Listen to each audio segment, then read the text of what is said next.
Trita Parsi is founder and president of the National Iranian-American Council.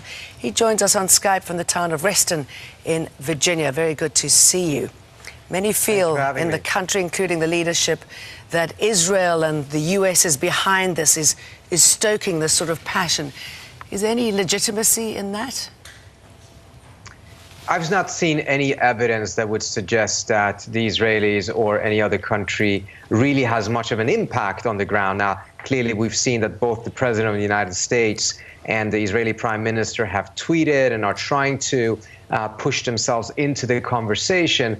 But I really doubt that people on the ground in Iran are taking any cues, particularly not from Donald Trump or the Israeli Prime Minister, who carry absolutely zero credibility on the streets of Iran.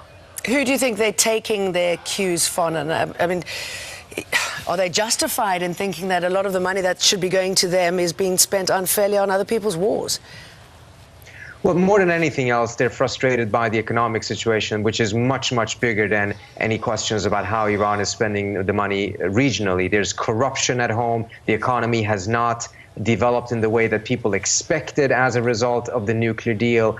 And instead of seeing things moving in the right direction, people feel that particularly in the 6 past months, things have been moving in the opposite direction. There's wages that have not been paid out for months. So all of these things coming together creates a tremendous degree of discontent in society, which leads to a scenario in which a lot of people, even those who are not protesting and who even may disagree with the way the protests are taking place, nevertheless, they feel that the frustrations are justified.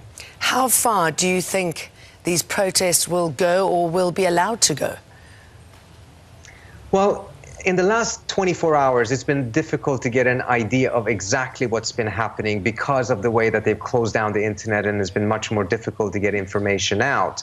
But up until then, at least, the response of the authorities were quite restrained, at least compared to what we saw the government of Iran do in 2009 when people were protesting, and the response of the government was very, very brutal.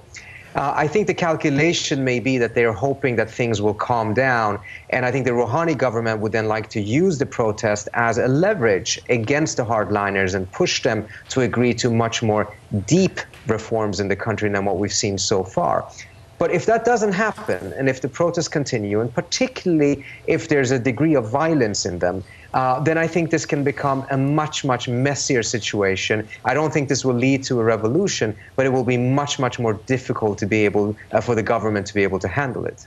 Trita Parsi, good to talk to you. Thank you. Thank you so much for having me. Israeli